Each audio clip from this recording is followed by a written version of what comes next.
Sejam bem-vindos, bem-vindas, amados e queridos alunos e alunas do curso Mater Dei de Teologia Bíblico-Doutrinal. Agora nós vamos continuar a doutrina social da Igreja nesta quarta aula desse 16º módulo, que é o nosso último módulo. Nós vamos concluir a questão da doutrina da Igreja e logo em seguida, na próxima aula, nós vamos estudar teologia espiritual em 2 aulas. Então vamos pedir a Deus que nos ajude, nos ilumine, nos dê entendimento, conhecimento, para que possamos viver aquilo que nós estamos aprendendo aqui no nosso curso. Em nome do Pai, do Filho e do Espírito Santo. Amém. Senhor Deus, fazei que nós, vossos filhos, que buscamos conhecer mais os vossos ensinamentos, cresçamos na nossa fé e no vosso conhecimento, para que possamos adorar-vos e amar-vos como vós mereceis. Por nosso Senhor Jesus Cristo, vosso Filho, na unidade do Espírito Santo. Amém. Em nome do Pai, do Filho e do Espírito Santo. Amém. Então, vamos agora pegar, para concluir o nosso estudo sobre doutrina social da Igreja, vamos falar sobre, desde Leão XIII ao Concílio Vaticano II. Bem, podemos distinguir 2 grandes etapas na formulação da doutrina social da Igreja. Quais são essas 2 grandes etapas? A primeira é do período de Leão XIII, do final do século XIX, até o Concílio Vaticano II, metade do século XX. E a segunda parte, que é o período que se seguiu do Concílio Vaticano II, metade do século, até hoje, início do século XXI. Desde o lançamento da primeira encíclica social por Leão XIII, em 1891, até o Concílio Vaticano II, temos 4 grandes encíclicas papais sociais, além de algumas alocuções importantes de Pio XII, culminando com a Constituição Pastoral Gaudium et Spes do Concílio Vaticano II, uma espécie de carta magna do ensino social da Igreja. Então nós temos a primeira, a Rerum Novarum, de Leão XIII, do ano de 1891, sobre a condição dos operários. Esse era o tema principal. Para Leão XIII, os 3 fatores básicos da vida econômica são os trabalhadores, a propriedade produtiva e o Estado. O justo e adequado interrelacionamento entre esses 3 fatores, ou seja, os trabalhadores, a propriedade produtiva e o Estado. Então, esse justo adequamento ou adequação desses 3 elementos, essa inter-relação, é assunto crucial para o bem-estar da sociedade, segundo essa encíclica. Ela defende o direito dos operários de ter acesso à propriedade, como fruto de um trabalho remunerado com justiça e de se associarem em sindicatos, ou seja, entidades representativas. Mostra as obrigações e limites da intervenção do Estado. Então, o Estado ele iria tutelar e, às vezes, intervir em momentos de necessidade. Segundo aspecto, ou segundo documento importante desse período, a 40º ano de Pio XI, de 1931. A encíclica sobre a restauração e o aperfeiçoamento da ordem social trata da reconstrução da ordem social, ou seja, critica tanto o capitalismo como o comunismo e discute a questão do justo salário e de uma reta ordem política.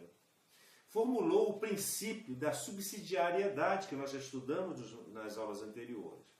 Como diz o texto do Center of Concern, a encíclica apontou a responsabilidade da propriedade privada para o direito dos trabalhadores ao emprego e ao justo salário e à organização para reivindicar os seus direitos. Insiste no papel dos governos, da promoção do bem comum de toda a sociedade. Qualquer empreendimento econômico está sujeito à justiça e à caridade, como leis básicas da vida social. O terceiro grande documento foi a Mater et Magistra de João XXIII, do ano de 1961, sobre a recente evolução da questão social à luz da doutrina cristã. Usa o método do ver, julgar e agir. Afirma a função social da propriedade e advoga uma política de apoio à agricultura familiar é o cooperativismo. Define o bem comum como o conjunto de condições que permitem e favorecem nos seres humanos o desenvolvimento integral da personalidade. Expõe as exigências da justiça nas relações entre setores produtivos e no campo da cooperação entre as nações. O quarto documento importante durante essa primeira etapa foi a Passion in Terres, de João 23, do ano de 1963. Fala sobre a paz dos povos. Apresenta duas questões centrais. Primeira, a brecha entre ricos e pobres, ou fosso, como queira, e as ameaças à paz mundial. Os cristãos e todas as pessoas de boa vontade são chamadas a colaborar na criação de estruturas locais, nacionais e internacionais com vistas à promoção da dignidade humana, da justiça e da paz. A Passion in Terres enfatiza os direitos econômicos e sociais e a necessidade de que se analisem os sinais do tempo. Faz a distinção entre ideologias e movimentos históricos concretos. Propõe critérios para uma verdadeira paz entre comunidades políticas e para as relações da comunidade mundial. Vê a consolidação da paz como fruto de uma ordem fundada na verdade, construída segundo a justiça, alimentada e consumada na caridade, realizada sob os auspícios da liberdade. O quinto documento importante foi o do Concílio Vaticano II, que marca o fim de uma era e o começo de uma outra.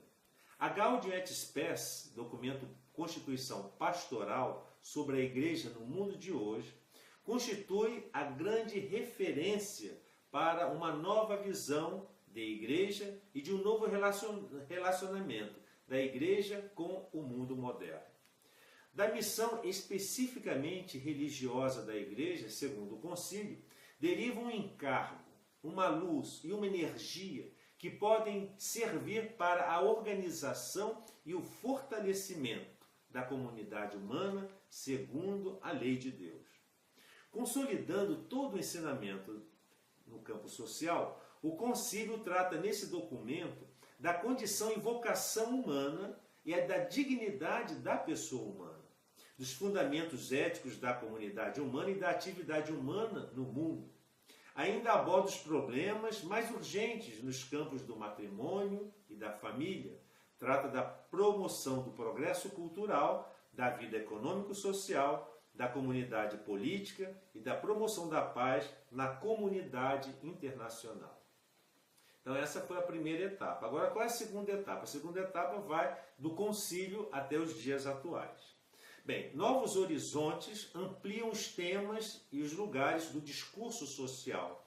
Pronunciamento dos papas, de Paulo VI a João Paulo II, o sínodo dos bispos e as conferências episcopais. Os papas e os bispos foram tomando consciência de que a escuta da palavra de Deus nos acontecimentos da história não é uma tarefa muito simples. Reconheceram eles que a Igreja tem, nem imediata, nem universalmente, soluções válidas para todos os complexos e permanentes problemas da sociedade. E quais são os ensinamentos sociais de Paulo VI que ele teve durante o seu pontificado? Bem, foram 3 encíclicas muito importantes.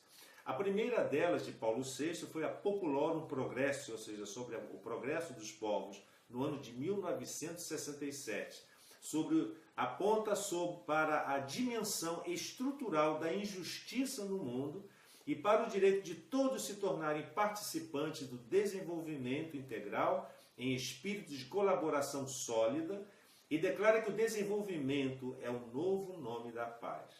Afirma que os leigos devem assumir como tarefa própria a renovação da ordem temporal. Esse apelo deu origem às comissões de justiça e paz. O segundo grande documento do pontificado de Paulo VI foi a 80ª Adveniens, em 1971, 80 anos da encíclica Passion in Terres. Paulo VI faz um chamado à ação e aponta para a missão e as responsabilidades das comunidades eclesiais. Diz ele, é às comunidades cristãs que cabe analisar com objetividade a situação própria de seu país, procurando iluminá-la com a luz das palavras inalteráveis do Evangelho. A elas cumpre aurir princípios de reflexão, normas de julgar e diretrizes para a ação na doutrina social da Igreja, tal como ela tem sido elaborada no decurso da história. Os cristãos são chamados a discernir em comunhão com os seus bispos e em diálogo com os outros irmãos cristãos as opções e os compromissos que convém tomar para se operarem as transformações sociais, políticas e econômicas que se apresentam como necessárias, com urgência em não poucos casos. O terceiro grande documento foi Evangelii Nuntiandi, de 1975, sobre a evangelização no mundo contemporâneo. Paulo VI lembra que há uma profunda e necessária ligação entre evangelização e promoção humana, laços de ordem antropológica, teológica e evangélica. Não é possível aceitar que a obra da evangelização possa ou deva negligenciar os problemas extremamente graves, agitados sobremaneira, hoje em dia, pelo que se refere à justiça, à liberdade, ao desenvolvimento e à paz no mundo. Se isso porventura acontecesse, seria ignorar a doutrina do Evangelho sobre o amor para com o próximo que sofre ou se encontra em necessidade. O Sínodo adverte que é preciso evitar a confusão e a ambiguidade, resistindo à tentação de reduzir a missão libertadora às dimensões de um projeto simplesmente temporal, uma visão antropocêntrica ao bem-estar material. Isso porque a libertação evangélica deve ter em vista o homem todo, integralmente, em todas as suas dimensões, incluindo sua abertura para o absoluto, para o transcendente, mesmo o absoluto de Deus. Ele, sempre. João Paulo II também publicou 3 grandes encíclicas sociais. Quais foram essas 3 grandes obras de cunho social do pontificado do Papa João Paulo II? Bem, a primeira foi a Laborem Exercens, ou seja, Exercendo o Trabalho, de 1981, sobre o trabalho humano, que vê o trabalho como chave essencial da compreensão da questão social e proclama como exigência central de uma sociedade justa a prioridade do trabalho sobre o capital. Aprofunda as críticas ao liberalismo econômico e ao socialismo coletivista, os dois extremos, ao liberalismo econômico e ao socialismo coletivista, são os dois extremos. Analisa o conflito entre trabalho e capital e os caminhos de superação desse conflito. Proclama os direitos dos homens e das mulheres que trabalham e propõe elementos para uma espiritualidade do trabalho. A sua segunda grande obra encíclica foi a Solicitudo Rei Socialis, de 1987. É a solicitude social da Igreja. Enfoca o elo estreito entre justiça e paz e a necessidade de o terceiro mundo trilhar um caminho próprio de desenvolvimento, não determinado pelo confronto entre as grandes potências. Ele critica as estruturas de pecado, ou seja, o conjunto de fatores negativos que agem em sentido contrário a uma verdadeira consciência do bem comum universal e à exigência de a favorecer. Que tem sua raiz em atitudes que se opõem à vontade de Deus, sobressaindo hoje a avidez exclusiva do lucro e a sede de poder, buscadas a qualquer preço. Consagra a opção preferencial pelos pobres, uma forma especial de primado na prática da caridade cristã, que se aplica especialmente às nossas responsabilidades sociais, criticando o protecionismo e a situação de endividamento dos países pobres, propõe a reforma dos sistemas de comércio, monetário e financeiro, expressa sua confiança em uma verdadeira libertação dos povos. E a terceira, por fim, a centésimos anos de 1991. É o centenário da Rerum Novarum. Articula a doutrina de um direito ao progresso, baseado na possibilidade dos povos de adquirir e desenvolver conhecimento e tecnologia que lhes permitam participar da economia contemporânea. As nações fortes têm o dever de permitir às mais fracas assumir o seu devido lugar nesse universo.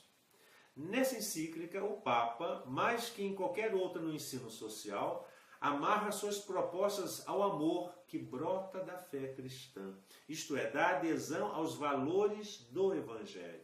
Cabe à Igreja evangelizar mentes e corações de acordo com esses valores, por meio de uma grande obra educativa e cultural, necessária e urgente para um novo estilo de vida. E como foi a questão da doutrina social da Igreja na América Latina? Bem, podemos fazer um breve resumo. No continente latino-americano, 3 conferências do Episcopado Católico trazem a luz do concílio para dentro da nossa realidade. Foram as famosas reuniões de Medellín, em 1968, que propõe Jesus Cristo como libertador da dupla dimensão pessoal e social e na missão da Igreja de prover a justiça e a paz. A segunda foi em Puebla, no México, em 1979, que vê a evangelização e a libertação como um todo, acentuando o papel das comunidades de base e o protagonismo dos leigos. E a terceira em Santo Domingo, em 1992, que mostra a vinculação entre missão evangelizadora e a promoção humana e cultura cristã, propondo um esforço de evangelização enculturada. Em 1907, aconteceu a 5ª Conferência do Episcopado da América Latina e do Caribe, em Aparecida, no Brasil, sobre o tema dos discípulos e missionários de Jesus Cristo, para que nele novos povos tenham vida. Eu sou o caminho, a verdade e a vida. Quais são as lições mais importantes do ensino social da Igreja? Bem, tomado por base o esquema proposto pelo Center of Concern, mas aplicando um pouco e mais explicitado, a função social da propriedade como uma lição essencial a seguir, podemos sintetizar o ensino social da Igreja nas seguintes grandes propostas. Vejamos quais são os pontos dessa síntese do ensino social da Igreja. A primeira, a articulação entre a dimensão religiosa e social da vida. A construção do humano não é tarefa meramente secular, alheia ao plano transcendente, mas está intimamente ligada à dinâmica do reino de Deus. O divórcio entre a fé e o comportamento cotidiano constitui um dos erros mais graves do nosso tempo. O valor moral requerido pela vontade divina se apresenta como fundamento de uma ética absolutamente vinculante. Segundo, a dignidade e centralidade da pessoa humana. Essa dignidade decorre do fato de o homem e a mulher serem feitos à imagem e semelhança de Deus. O desenvolvimento econômico só ganha sentido se promover a dignidade das pessoas. Como diz em Gaudium et Spes, no capítulo 1, a dignidade da pessoa humana. Da natureza da pessoa humana decorrem direitos e deveres universais, invioláveis e inalienáveis. Terceiro, direitos políticos, econômicos e sociais. Toda pessoa humana é titular de direitos políticos, legais e socioeconômicos. Eles se concretizam na vida social e devem ser ativamente protegidos e promovidos. Há uma reação necessária entre direitos e deveres na mesma pessoa, essa relação. O direito à existência, à integridade física, aos recursos correspondentes a um digno padrão de vida. E os direitos da família, a justiça das relações de trabalho, há uma conexão intrínseca entre desenvolvimento autêntico e o respeito aos direitos da pessoa humana. Quarto, a opção pelos pobres. A preferência pelos pobres não é algo facultativo, mas um eixo central da doutrina da Igreja. Essa preferência tem a ver com a atenção especial que o pobre recebe da parte de Deus. O pobre é o economicamente desvalido que sofre e, em consequência disso, toda a sorte de opressões, discriminações e dominação. A opção é por um amor preferencial pelos pobres. Instrução sobre a liberdade cristã e a libertação, número 68. A opção preferencial pelos pobres constitui forma especial de primado na prática da prática cristã. Quinto, a promoção do matrimônio e da família. O bem-estar das pessoas e o bem da própria sociedade dependem intimamente de uma situação favorável do matrimônio, testemunhado na fidelidade, harmonia e solicitude pela educação dos filhos. Não se deve descurar a legítima promoção social da mulher e a atenção aos jovens. A família constitui o fundamento da sociedade e lugar de encontro das gerações e, por isso, os que têm influência, sobretudo a autoridade civil, devem reconhecer, proteger e promover o bem-estar das famílias, também por uma adequada legislação e políticas públicas. Sexto, o amor e justiça se integram e complementam. Não há verdadeiro amor sem justiça, nem justiça plena sem amor. O verdadeiro amor exige que as pessoas sejam tratadas com justiça e que se lute por estabelecer estruturas justas que promovam a dignidade e o direito das pessoas, favorecendo um desenvolvimento integral e sustentável. Sétimo, a questão da promoção do bem comum. O bem comum, como nós já vimos e aqui nós reiteramos, consiste no conjunto de condições econômicas, socioculturais e políticas que permitam à pessoa atingir em tempos razoáveis o pleno desenvolvimento de todos e de cada um. Nesse sentido, ganha cada vez mais relevância a questão ecológica e o cuidado com o meio ambiente natural e social. Oitavo, o princípio da subsidiariedade que nós já vimos e reiteramos. Os níveis mais altos não devem substituir-se aos níveis inferiores. As responsabilidades devem ser assumidas e as decisões devem ser tomadas o mais próximo possível ao nível das pessoas. Os direitos pessoais devem ser vivenciados no contexto da promoção do bem comum. A participação política, que é o número 9, deve-se entrar na ação para difundir as energias do Evangelho. A participação democrática na tomada de decisões e no controle sobre os que nos governam. E é o melhor caminho do respeito da dignidade e da liberdade dos outros. Os cidadãos devem exigir o respeito à ordem moral no trato da coisa pública. Há necessidade de rever a estrutura das organizações internacionais. Décimo, a questão do salário justo e a justiça econômica. A economia deve servir ao bem de todos e sua distribuição deve ser equitativa. A má distribuição dos bens e serviços é uma injustiça. O salário deve ser justo e suficiente para manter o operário e a sua família. Necessidade de políticas econômicas visando ao desenvolvimento e ao pleno emprego. A justiça nas relações comerciais internacionais, marcadas pelo protecionismo e por práticas discriminatórias. Necessidade de reformar o sistema monetário, o mercado financeiro e o tecnológico. Também a questão de necessidade de promover a segurança alimentar, fomentar o espírito de iniciativa, a alfabetização e a educação. A derrocada do socialismo real não significa que o capitalismo fica como única opção. 11ª, a prioridade do trabalho sobre o capital. O trabalho é uma chave, provavelmente a chave essencial da questão social. O trabalho tem prioridade sobre o capital e é um meio de participar da obra do Criador. A dimensão subjetiva do trabalho é tão importante quanto a dimensão objetiva. O homem é sujeito do trabalho.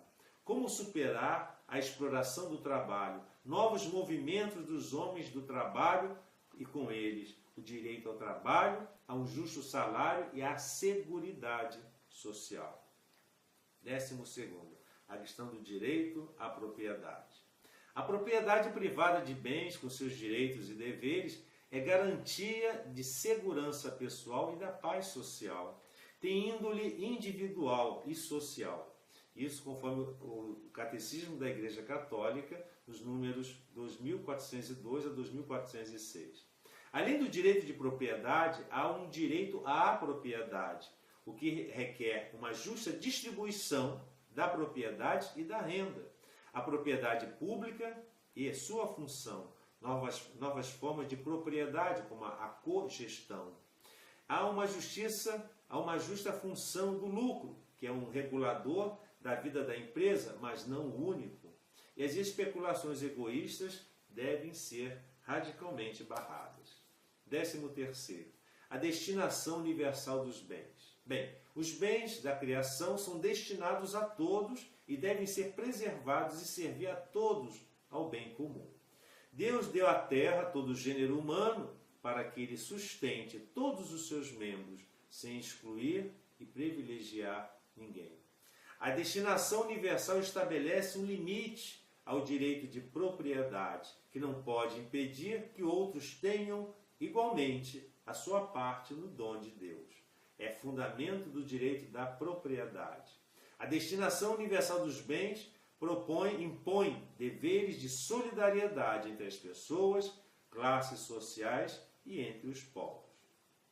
14º, a função social da propriedade. Não há direitos absolutos de propriedade, isto é, ao direito de propriedade é inerente a uma função social. A função social é exigida, sobretudo, em relação aos meios de produção, como o capital, a tecnologia e a terra. O bem comum exige a expropriação em 4 casos. Quais são? A extensão excessiva, a exploração fraca ou nula, a miséria que daí resulta para as populações e o prejuízo causado aos interesses do país. Há limites para a cobrança da dívida externa dos países pobres e, é claro, não se pode pretender que dívidas contraídas sejam pagas com sacrifícios insuportáveis. É preciso encontrar formas de mitigar, reescalonar ou até mesmo cancelar as dívidas. 15º, o princípio da solidariedade. A consciência da interdependência entre as pessoas e entre as nações deve levar à solidariedade como categoria moral, superando os imperialismos, a avidez excessiva do lucro, o consumismo e o desperdício, solidariedade dos pobres entre si e com os pobres.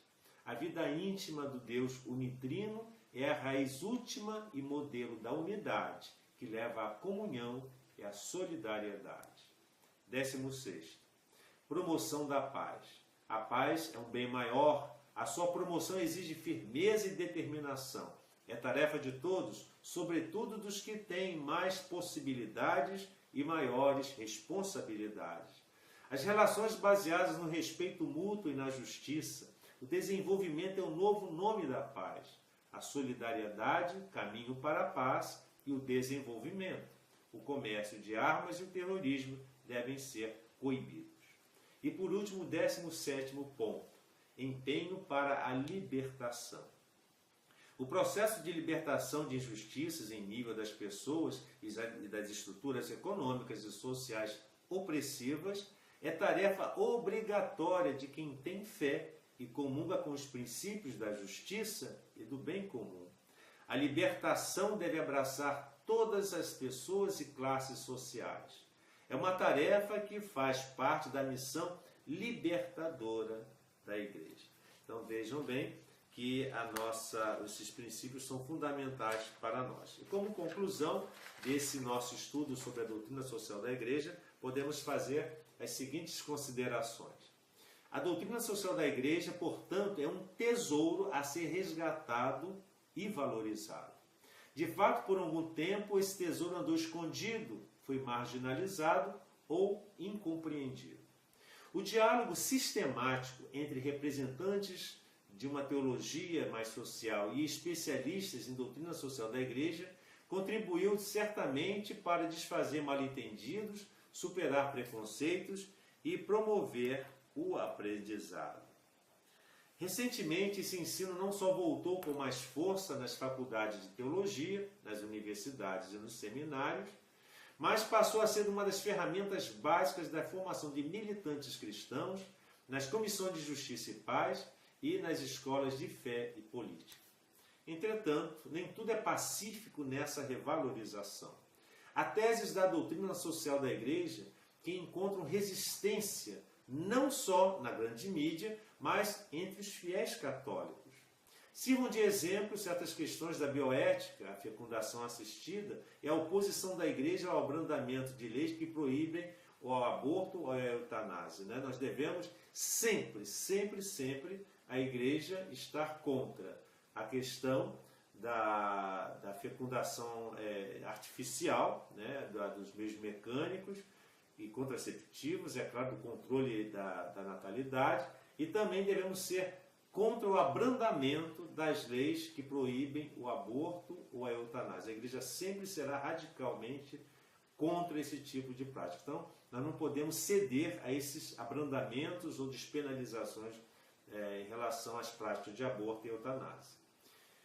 É importante ter presente que a Igreja defende a preservação da vida desde a concepção até a morte natural. Em primeiro lugar, por razões éticas e científicas. A vida desde a concepção é um direito da pessoa assegurada na Constituição. Que o óvulo fecundado forma uma vida humana e é um dado da ciência. Não é pela incompreensão desses princípios que a Igreja irá abrandar sua posição, sempre defendendo no diálogo e na apresentação de argumentos fundados. Vale acrescentar que muitos pontos da doutrina, como a indissolubilidade do matrimônio, a distribuição equitativa dos bens e o amor universal, até aos inimigos, são ideais propostos por Cristo. É o nosso programa de vida cristã propostos pelo Senhor.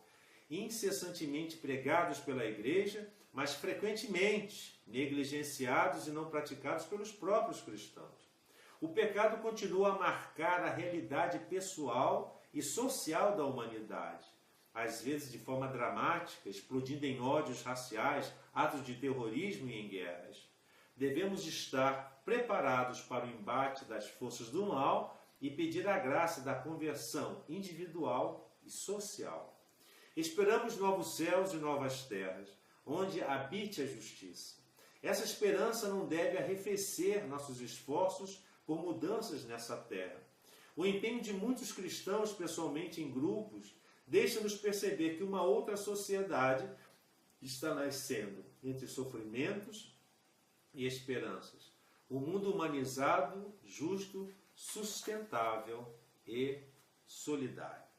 Então, que esse estudo da doutrina social da Igreja, que nós não esgotamos aqui, mas que vocês podem aprofundar-se na nossa apostila e na bibliografia que nós colocamos ao final desse tomo, que é o último, é o 16º módulo. Que o Senhor nos abençoe, guarde-nos de todo mal e nos conduza à vida eterna.